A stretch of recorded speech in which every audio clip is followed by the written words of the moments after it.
अस्सलाम वालेकुम, welcome back with the new reaction video. So कैसे हैं आप सब लोग? उम्मीद करता हूँ खैरियत से होंगे। सो गाइस, हम लोग आज आप लोगों के लिए लेके आए हैं टेंपल, वो भी शिव का। और आपको सुन के हैरानगी होगी क्योंकि ये टेंपल है पाकिस्तान में, जिसको कहा जाता है शिवराज का टेंपल। ये 5500 साल पुराना, माने 5500 साल पुराना टेंपल है। आइए इसकी स्टोरी देखते हैं। छुपी हुई दुनियाओं के दरवाजे खोलने के लिए तजस्सुस से बेहतर कोई चाबी नहीं। बिल्कुल। ये तजस्सुस ही तो है जो हमें नए रास्तों पर चलाता है। बेशक। इस साथ चले। बिस्मिल्लाहिर्रहमानिर्रहीम, अस्सलाम वालेकुम। इस वक्त मैं खड़ा हूँ जनाब एक बहुत ही इंटरेस्टिंग जगह जो सदियों पुरानी और इंतहाई तारीखी है। ये जगह तकरीबन 6000 साल पुरानी है। ये महाभारत के टाइम का इलाका है। अच्छा, महाभारत के टाइम का इलाका है। अशोका, बुद्धा, पोरस, सिकंदर सब आ चुके हैं। तो इस जगह की स्ट्रेटेजिक वैल्यू बहुत ज्यादा है। उसका नाम है कटास राज। कटास राज कहते हैं। कटास राज का पुराना नाम केटैकिश राज था, जिसके मानी है टीयरफुल आईज, यानी Tearful बहती eyes। आंखें। मशहूर यही है कि हिंदुओं के भगवान शिव की जब बीवी सती फौत हो गई तो शिव के आंसुओं से ये झील वजूद में आई, जिसकी वजह से इस तालाब या झील को बहती आंखों का नाम दिया गया। हिंदू हिस्टोरियंस के मुताबिक और हिंदू मिथ्स के मुताबिक जो हिंदुओं के भगवान थे शिवा, वो इसी इलाके में पैदा हुए थे। तो कहते हैं कि इनके 2 आंसू गिरे थे और एक आंसू से कहते हैं कि ये वाली झील बनी थी और दूसरे आंसू से कहते हैं कि वो अजमेर में गिरा था तो वहाँ पर एक और झील बनी थी। हिंदू मैथोलॉजी के मुताबिक शिव और सती को आपस में मोहब्बत हो गई थी, मगर सती का बाप दीक्षा इस बात पर राजी नहीं था। जब दोनों ने शादी कर ली तो सती के बाप ने शिव का सोशल बाइकॉट कर दिया। फिर सती के बाप ने हवन कुंड वाली जगह पर एक बहुत बड़ी पूजा योजना का एहतमाम किया। इस पूजा में एक बहुत बड़ी आग लगाकर पूजा की गई। इस रस्म में सती के बाप ने सिवाय शिव के सबको बुलाया और आखिर में उसने सती यानी अपनी बेटी की काफी ज्यादा बेइज्जती की। इस बात से दिल बर्दाश्त होकर सती ने पूजा के लिए लगाई हुई आग में छलांग लगाकर खुदकुशी कर ली। शिव को जब अपनी बीवी की मौत का पता चला तो उसने दीक्षा यानी सती के बाप को कत्ल कर दिया और अपनी बीवी की बची खुची राख और हड्डियों को उठाकर शदीद गम की हालत में पूरी दुनिया का चक्कर लगाया। कहते हैं कि उसकी आंखों से बारिश की तरह आंसू बरसे, जिससे 2 झीलें या तालाब वजूद में आए। एक झील अजमेर में पुष्कर के मकाम पर और दूसरा तालाब या झील यहाँ कटास राज के मकाम पर। हिंदू इस जगह को और इस तालाब को बहुत मुकद्दस समझते हैं। इसको वो अमृत कुंड कहते हैं, यानी कि होली वाटर।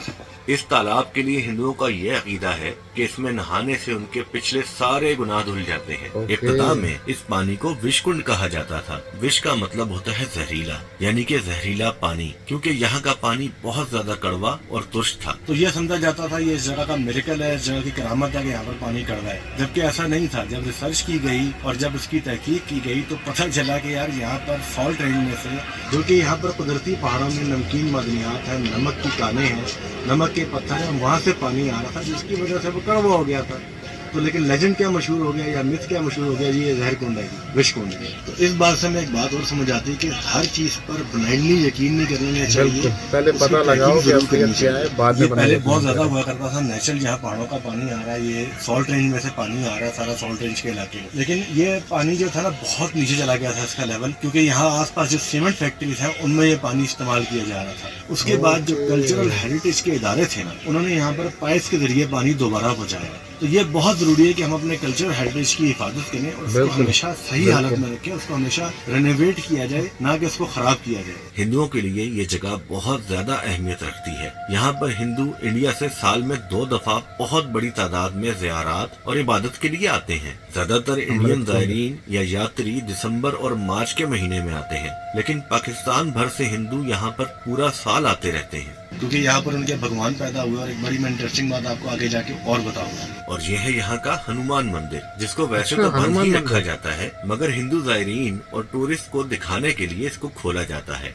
इस मंदिर के आसपास भी काफी चेम्बर्स और कमरे मौजूद हैं, जो यकीनन रिहाइश और तदरीस के लिए इस्तेमाल किए जाते होंगे। इस मंदिर के इर्द गिर्द ये जो दीवारें हैं, ये कंजूर यानी चूने के पत्थर की बनी हुई हैं, जिसमें माश की दाल का आमेजा इस्तेमाल किया गया है, क्योंकि उस जमाने में सीमेंट तो इजाद हुआ नहीं था। लेकिन फिर भी उस जमाने की ये दीवारें इंतहाई मजबूत और देरपा साबित हुई हैं।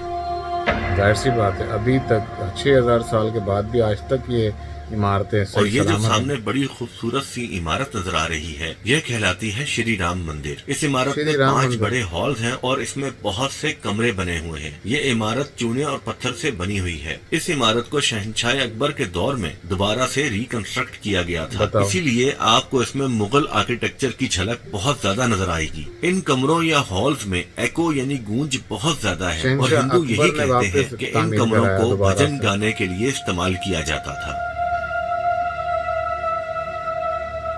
ये जो इस इमारत के छत पर नक्शो निगार हैं, इनमें से कई मुगल दौर में ही रेनोवेट किए गए थे। यहाँ के झरोकों से बाहर कटास राज का पूरा मंजर नजर आता है और ये मंजर इंतहाई दिलकश और खूबसूरत है। बहुत प्यारा है वैसे कटिक्षा देखा राज जाए या तो। कटास राज ये जगह नागों के बादशाह के नाम से भी मशहूर थी, नागों इसीलिए का आपको बादशाह। यहाँ पर नाग देवता का टेम्पल भी नजर आएगा। और यहाँ पर ये मशहूर था कि यहाँ के सांप जहरीले नहीं होते, लेकिन इसके शिव बिल्कुल जो है वो बरक्स, फॉल्ट भगवान रेंज है और ही इस उनके इलाके नागों के के। सांप बहुत ज्यादा जहरीले हैं। इस इमारत की छत पर एक और टेम्पल भी मौजूद है और ये टेम्पल है नाग देवता का, जिसके अंदर हिंदुओं के शंकर देवता की पूजा की जाती थी। इस टेम्पल की छत पर बने हुए ये नाग इसके नाग मंदिर होने का सबूत दे रहे हैं। पीछे है ना, वो उस मंदिर के पीछे जो आपको स्ट्रक्चर नजर आ रहा है, जो इमारत, वो जगह है जहाँ पर अल बैरूनी ने तालीम हासिल की थी। क्योंकि यहाँ पर एक बड़ी पुरानी यूनिवर्सिटी भी थी, जिसकी लाइब्रेरी का अल बैरूनी ने फायदा उठाया था। कहते हैं यहीं पे बैठ के उसने खेवड़ा के पास ही सेंटर ऑफ अर्थ भी नापा था। इस इलाके में अपने जमाने की एक बड़ी यूनिवर्सिटी भी थी, जिसे शकुंतला यूनिवर्सिटी कहा जाता शकुंतला था। ये यूनिवर्सिटी। जगह इल्म फन का मरकज थी। इस यूनिवर्सिटी में तिब, फलसफा, फल्कियात और अलजबरा के अलावा संस्कृत की तालीम भी दी जाती थी। शकुंतला यूनिवर्सिटी अपने जमाने की एक बहुत मशहूर दरसगाह थी। यहाँ तक कि लंका और आसाम के राजे और साधु संत इस यूनिवर्सिटी में तालीम हासिल करने और इन अच्छा। मंदिरों में इबादत करने आते थे। कहते हैं साधु कि संत मशहूर भी यहाँ पे मुसलमान इबादत माहिर करने आते थे अरबियात, और पढ़ने तारीख भी दान आते थे। और माहिर फल्कियात अबू रेहान अल बैरूनी ने कटास राज में वाक़ इसी यूनिवर्सिटी में संस्कृत की तालीम हासिल की थी। ये अल बैरूनी ही था जिसने कटास राज से कुछ दूर पिंड दादन खान के मकाम नंदाना में कई सदियां पहले जमीन के कतर और रेडियस की काफी सही पैमाइश की थी। इसने अच्छा। जमीन का रेडियस 6339 किलोमीटर निकाला था, जो कि जदीद आलात से नापे गए रेडियस 6356 किलोमीटर से सिर्फ और सिर्फ 16 किलोमीटर कम है। यहाँ सारे पर टेम्पल सदघरा यानी कि 7 घर हैं और यहाँ पर 5 टेम्पल्स हैं। इस 5 जगह को टेम्पल हैं। सतघरा कहा जाता था। सतघरा। सत यानी कि 7 और घरा यानी कि घर, क्योंकि ओरिजिनली यहाँ पर 7 टेम्पल्स थे और एक बुद्धिस्ट स्टूपा था। अब आपको बड़ी मजेदार बात बताता हूँ 7 कि इस टेम्पल जगह थे। क्यों आया था। सिमली डैम का नाम आप सबने सुना है, इस्लामाबाद में सिमली डैम, लेकिन बहुत कम लोगों को पता है कि इसका नाम सिमली क्यों रखा गया था। सिमली एक शहजादी का नाम था जिसने उस डैम में खुदकुशी की थी और उस एरिया का नाम उस सिमली देवी के नाम पर, उस सिमली शहजादी सिमली के नाम देवी। पर सिमली रख दिया गया। अब उसका इससे बहुत स्ट्रॉन्ग कनेक्शन है इस सारी जगह से। सबसे पहली बात है, आप जाके मेरी कोई वीडियो देखें जिससे आपको पता चलेगा इस जगह का सिमली से कनेक्शन क्या है। दूसरी बात, ये वो जगह है जो मैं खड़ा हूँ, यहाँ पर महाभारत के 5 पांडव भाई ने वनवास लिया था। मैं जब रास्ते में आ रहा था तो मैं सोच रहा था कि यार ये लोग इधर 5 क्यों आए? पांडव जो थे क्योंकि उन्होंने वनवास जगवाल यहाँ वो पे लिया जगह था। है जहाँ पर कस्बा है भौन और थोहा पिंड का, जहाँ पर पाया तख्त था द्रौपदी के बाप का। अब द्रौपदी कौन थी? द्रौपदी वो शहजादी थी जिसके साथ 5 पांडव भाई की शादी हुई थी। हाँ, एक ही लड़की से 5 भाइयों की शादी हुई थी, तो ये वो द्रौपदी थी। अब दुर्योधन कौन था? दुर्योधन कौरव में से था, जो कौरव जो 100 भाई थे, जो 5 पांडव भाइयों के क्या लगते थे? कजन थे। तो जिस तरह कजन की आपस में होता है, ईंट कुत्ते का वैर होता है, इनके भी मसले थे आपस में। उनकी वजह से पांडव पहले टैक्सला से भागे थे। अब टैक्सला में राजधानी थी दुर्योधन की। ये जो गंधारा है ना, गंधारा, ये सारा इलाका चकवाल, कश्मीर, रावलपिंडी, इनकी हिस्ट्री आपस में कनेक्टेड है। गंधारा का जो कैपिटल था वो टैक्सला था, तो टैक्सला किसकी राजधानी थी? दुर्योधन की। जब दुर्योधन की वजह से वो 5 पांडव भाई इस इलाके में, चकवाल के इलाके में भाग कर आए। चकवाल में आए, चकवाल का चकवाल इलाका में था सब थोहा कुछ। पिंड और भौन, ये द्रौपद नगर, ये कुंपला नगर कहलाता था। वहां पर क्या हो रहा था? वहां पर स्वयंवर हो रहा था, मुकाबला हो रहा था शहजादी के हाथ मांगने के। 5 पांडवों में से अर्जुन ने वो मुकाबला जीता। अब जनाब, जब उसने 5 पांडव भाई ने वो हाथ जीत लिया शहजादी का, तो उन 5 की शादी द्रौपदी से होगी, तो उनके इलाके में चकवाल का पूरा इलाका और कश्मीर का पीर पंजाल का इलाका आ गया था। दुर्योधन से बर्दाश्त नहीं हुआ, उसने उनको जुए के उसमें फंसा के, जो उनकी गेम थी जिसमें उसने उनको फंसा के हराया, और जुए में वो अपनी बीवी भी हारे और अपना पाया तख्त या अपना जो राजधानी थी वो भी हार गए। तो जब उन्होंने वनवास लिया तो वो इस इलाके में आके ठहरे। तो चकवाल के साथ ही उन्होंने करीबी बनवास लिया था। यहाँ पर फिर इनके 5 के मंदिर बने, जो यहाँ पर 7 घेरा कहलाता है ना, 7 घर, उनमें से 5 घर उन 5 पांडु भाइयों 5 पांडव जो यहाँ पर आके रहे और यहीं पर उन्होंने अपना वनवास गुजारा। के बाद महाभारत की जंग हुई, इसमें उन्होंने दुर्योधन को शिकस्त दी। और दुर्योधन जो था वो था मेन विलन, उसी की बेटी थी सिमली, जिसने फिर सिमली डैम में खुदकुशी की। अगर आपने पूरी हिस्ट्री जाननी है तो आप मेरी ये वीडियो जो सिमली डैम के ऊपर है, सिमली शहजादी के ऊपर है, यहाँ देख सकते हैं और लिंक डिस्क्रिप्शन में मौजूद है। ये जो सामने बड़ा मंदिर नजर आ बहुत रहा है, डिटेलिंग में इसका बताया गया आर्किटेक्चर इसके बारे दूसरे में। मंदिरों से काफी डिफरेंट है, क्योंकि ये बुद्ध मत के जमाने का मंदिर है जो यकीनन अशोक आजम के जमाने में बनाया गया होगा। इसकी छत पर एक साइड पर महात्मा बुद्ध का टूटा फूटा बुद्ध बिल्कुल साफ देखा जा सकता है। बताया जाता है कि इस मंदिर को भी मुगलों के जमाने में रेनोवेट किया गया था। और ये जो आपको छोटे मंदिर नजर आ रहे हैं, ये उन 5 पांडु भाइयों की रिहाइशगाहें थी। ओरिजिनली ये 5 मंदिर थे, लेकिन अब इनमें से 3 गिर चुके हैं। गिर चुके हैं।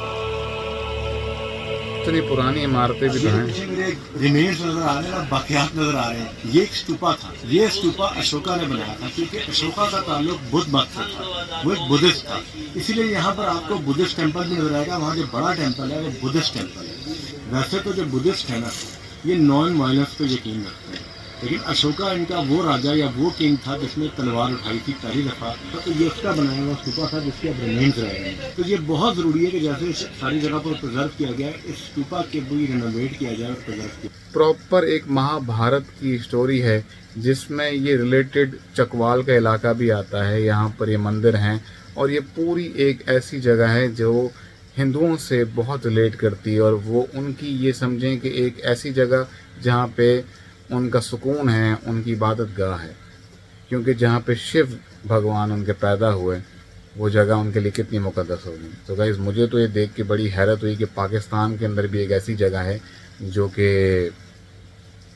हिंदुओं के लिए बहुत ज़्यादा मायने वाली रखती है। मुझे तो बड़ा अच्छा लगा देख के। आप लोगों को कैसा लगा कमेंट बॉक्स में ज़रूर बताइएगा, और ऐसी वीडियोस देखने के लिए हमारे चैनल को लाइक, शेयर और सब्सक्राइब करें। Thank you.